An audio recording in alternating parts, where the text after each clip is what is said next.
Hello everyone, this is Farooq and you are at Revpanda Live. We are in Barcelona here at ICE Barcelona 2026 at our podcast box. And I'm together with Alexander Klosa, affiliates team lead at Pinup Partners. And we are going to talk about a lot of topics. It's a packed session today. We will cover markets, affiliate traffic, new technologies, and everything else you would like to know. Alexander, welcome back. How Yeah. are you today? How is the show going for you? Hi, Farooq. Nice to see you again. So we have really tough schedule, a lot of meetings, a lot of news for our partners, and just realizing that IGB it's perfect place to begin new opportunities for everyone. Well, I came over to your booth earlier today and it was really colorful. There were like lots of people. The traffic is really good. Congratulations to your team. I see Thank a you. lot of interest from affiliates at your booth. Yeah, we have a lot of visitors at our booth, and it's our loyal partners, new partners, and we see that our brand it's bright entity Yeah. at the market, and we have really huge responsibility to give our partners perfect offers and help them get revenues. Amazing, amazing. So, as I was telling at the intro, we're going to talk about markets and regulations. So, I just want to start the toughest question at the very beginning. So, as you know, last year it was a strong year for iGaming. We saw some regulatory changes, especially in Brazil, right? So, we are witnessing also these tightening local regulations and compliance in other markets too. And in my own observation, they are also getting really sophisticated. And I see that you work with a lot of partners, and I was wondering how is the tightening regulations in all those markets limiting the advertising formats and also the economics of traffic? Mhm. We communicate with our partners in daily basis, and we receive from them a lot of feedback about operation in different geos, and we see that regulators in different countries begin limitate some kind of advertising, and the second one ad platforms. Yeah. They striving to be transparent and trying to keep these laws, and they also block everything that we can see in social medias. They block apps in stores, then block accounts, public pages. So to understand that from one side, it's better to receive regulation in some geos, and you understand rules, how to perform, how to get result there, and on the other side, your cost can be higher. You trying to get these regulations, rules in your daily activity. I see. So you're suggesting, of course, communication is really important. Mhm. So you are always in touch with your partners, and whenever something new comes up, you just discuss about it.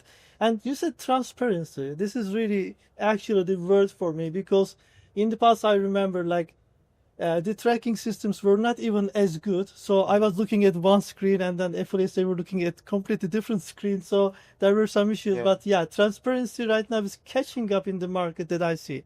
I just want to follow up with the regulations question. So do you think, Alexander, when we have like stricter regulations in a market, is it helping the business or is it killing the affiliates business in general? As I said before, we have two options or two cases.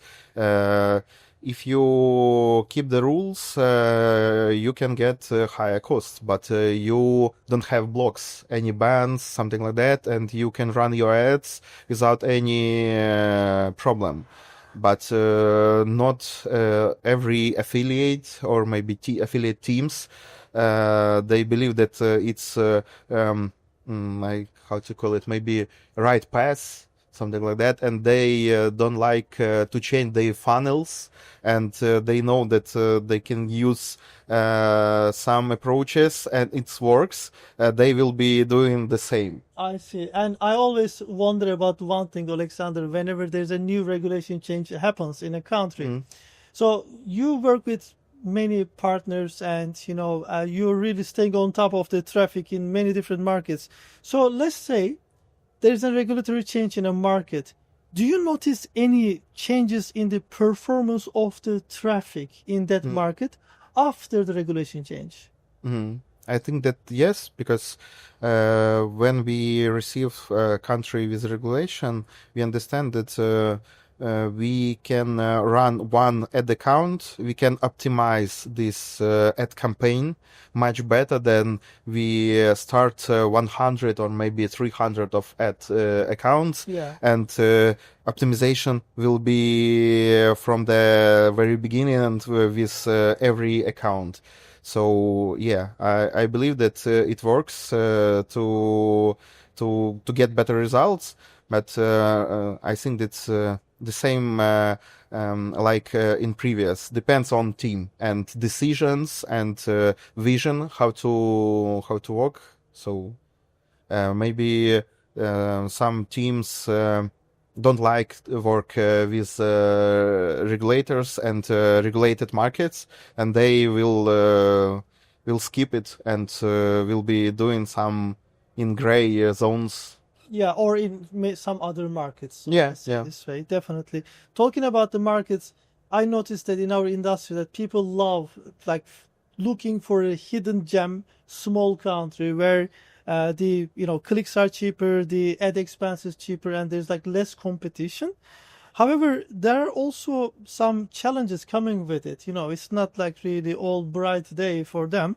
So I was wondering, like in those small niche geos, as you know, they are also sensitive to change, right? There's a constant change happening Yeah. in the market. Why does this become the main risk for affiliates who do not diversify their portfolio? So if they just only stay in that small niche market, for instance, that used to be good, things change, right? So there are risks about it. So can you tell me about those risks affiliates can face in those small markets that is really sensitive to change? If affiliates focus only some gems, like you said, and searching for that, but don't have any other options and countries to secure cash flow and results, it can be really painful because you can find some country with perfect ad auction and with perfect regulation or without it, but everything can change in one day. When you don't have any plan B, plan C, I think that in 2026 it's wrong approach. I see many networks suggesting the portfolio approach. So you can have some fast cash flow geos. They are like smaller niches, right? And also some other geos like tier one, more stable or slow growing geos. So let's say that, Alexander, you're building a new team. How would you do this diversification? At what ratio? Is it like 70%, 30%, or something like that? Like I mentioned before, we must have different plans. If we see some changes, we don't wait when everything will finish. React at the moment and change ratios. For example, we have some tier 1 geo, and we understand that some problems with some exact product or offer, and we see that EPC changing. We see that some changes, and we trying to find what changed and ask this product and offer. Maybe you can recommend something. Maybe slow down the traffic. Maybe stop at all. And then we will have some maybe plan B, plan C to understand. Okay, tier 1 geo stop, this one tier 3 or 2, we see that it's performing nice. Okay, 2 or 3 geos from tier 3.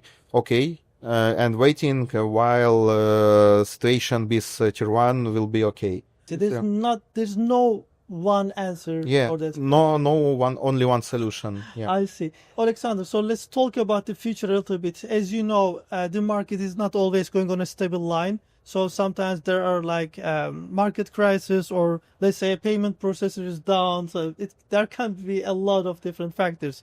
So I was wondering if you can suggest affiliates listening to us today, what they can do to survive in such scenarios, especially this year and the upcoming years. Some bullet points for everyone. It's don't use only one traffic source, because when you have a couple of them, you can switch and don't sign without any activity. Communicate with your affiliate manager and be in contact with them, because you can receive really useful maybe insights, maybe not insights but insights. Yeah. Because when you testing, you receive some data, but it's the exact moment. You don't know about some future perspective, maybe some new plans, maybe some changes, and your affiliate manager can show you everything and share with you all useful things. So be in touch and communicate about all the market changes, about opportunities, and something like that. Well, talking about getting in touch, Alexander, those who are watching us, if they would like to learn more about pinup partners and your offers, how they can get in touch with you. Our affiliates or future affiliates can contact with us via Instagram, Pinup, and for example, using Telegram, FD Hunter. It's my personal, so don't hesitate. Let's contact and let's meet. Amazing. Alexander, thank you so much for all the insights that you shared with us today. And I learned a lot, from this conversation. And I wish you a successful rest of the year. Thank you for the invitation, and see you. Thank you. See you at the next event, right? Yeah. Everyone, we covered a lot of topics today, and we talk about regulations, markets, affiliates, and I hope you enjoyed it and it is useful for you. Thank you for watching, and I will see you all at the next Revpanda live session.